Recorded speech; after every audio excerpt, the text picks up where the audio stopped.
అయితే మీరు వీర కన్నడగా కూడా చేశారు కదా పునీత్ గారితో. అవును. పునీత్ గారితో ఎలా ఉండేది మీకు అప్పుడు ఆ టైంలో, ఆ సినిమా టైం? అంటే నేను ఎక్కువ చేయలేదు అదే ఆయనతో, అదే. కానీ నేను యాక్చువల్లీ రాజ్ కుమార్ గారి సన్ శివరాజ్ కుమార్ గారు ఆయనతో చేశారు ఒక సినిమా. ఆయనతో యాక్చువల్లీ 2 చేశాను. 2 చేశారు. ఈయనతో చిన్న, అది కూడా ఒక గెస్ట్ రోల్.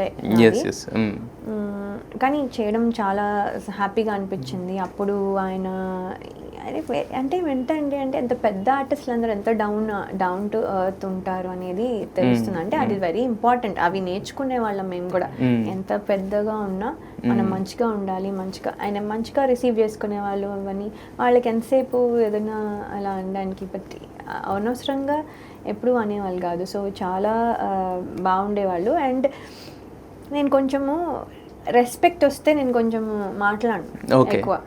నా రెస్పెక్ట్ ఇస్ నాట్ టాకింగ్ అనమాట.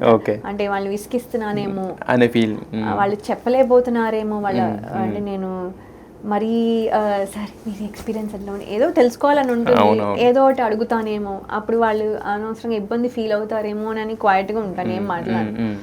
వాళ్ళు మాట్లాడితే దానికి ఆన్సర్ ఇచ్చి దానికి అప్పుడు యాక్టివ్గా. కానీ వాళ్ళు మాట్లాడే వరకు వాళ్ళ మూడ్ ఏంటి, వాళ్ళు ఇప్పుడు మాట్లాడే మూడ్లో ఉన్నారా లేకపోతే వాళ్ళు విసుగ్గా ఉన్నారా, ఎలా ఉన్నారు అని చూసుకుంటాను అనమాట మాట్లాడే ముందు. సో దానివల్ల నేను క్వైట్గా ఉంటాను. ఆయన ఈ అమ్మాయి అసలు మాట్లాడుతుందా అని అనేవాళ్ళు అనమాట. అంటే సో ఎప్పుడు మాట్లాడేదాన్ని కాదు, అంటే నా అంతటి నేను వాళ్ళు మాట్లాడితే మాట్లాడేదాన్ని. సో అది they use to make me talk.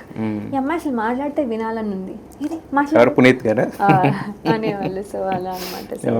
So చాలా చాలా అంటే ఏంటంటే వీళ్ళందరూ they are all nice people. అది ఆ నైస్నెస్ మనం అందరం నేర్చుకున్నాం, అలా ఉండాలి. సో మరి ఆ సినిమాకి పర్టికులర్ గా భూమిక గారిని ఏమైనా ఫాలో చేశారా లేకపోతే ఎలా? అన్ఫార్చునేట్లీ నేను ఆ సినిమా ఇప్పుడు కూడా చూడలేదు. ఇప్పుడు సింహాద్రి అంటే నాకు అంటే ఒక ప్రాబ్లం ఏంటంటే ఇమిటేట్ చేయడం రాదు. అది నాకు చాలాసార్లు చెప్తూ ఉంటాను, lot of actors can imitate, నేను మరి ఇమిటేట్ చేయలేను. అది మరి ప్లస్ మైనస్ నాకు తెలీదు, నాకు తెలీదు. నేను అందుకని నేను చూడలేదు, చూసినా యూజ్ లేదు, అందుకని నేను ఇమిటేట్ చేయలేను. సో అదొకటి. అండ్ దెన్ ఏంటంటే ఆయన స్టోరీ కూడా విజయకాంత్ గారు కొంచెం పెద్ద హీరో కాబట్టి మార్చి కొంచెం అంతా ఏదో మారిపోయింది. అంటే ఇది అలా లేదు. సో చూడమని కూడా ఆయన చెప్పలేదు, చూడమంటారా అని కూడా అడిగితే అక్కర్లేదమ్మా, మనం అది అలాగే చేయట్లేదు, కొన్ని సీన్స్ ఉన్నాయి కానీ ఇవి ఏమి ఉండట్లేదు అని చెప్పి లాట్ ఆఫ్ థింగ్స్ చేంజ్ అయిపోయాయి. సో అందుకని నేను పెద్ద చూడలేదు. కానీ అంటే చూడలేదు అనేది కరెక్టో కాదో నాకు తెలీదు, ఆ టైం అయితే చూడలేదు.